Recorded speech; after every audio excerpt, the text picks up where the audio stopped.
হয় যে ওনার জায়গা থেকে উনি সঠিক, আবার আমার জায়গা থেকে হয়তো আমি সঠিক। দুই পক্ষের জায়গা থেকে যখন আপনি বসবেন তখন তো সবারটা সঠিক। এটা একটা কাইন্ড অফ বাকি ফেসবুকে যেটা দেখলাম কাঁথা ছোড়াছুড়ির গল্প। তোমার হাজবেন্ড আলজি একটা স্ট্যাটাস দিয়েছে যে তবলা বাজানো, তো এইগুলো শব্দ চয়ন করলে আসলে তার কাছেও খারাপ লাগতে পারে।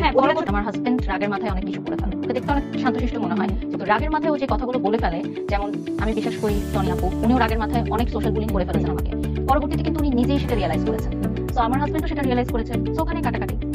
তুমি একটা স্ট্যাটাস দিয়েছিলে আল্লাহ যা করেন ভালোর জন্যই করেন, তো ওই জিনিসগুলো হয়তো এটা কিন্তু একদমই ভুল।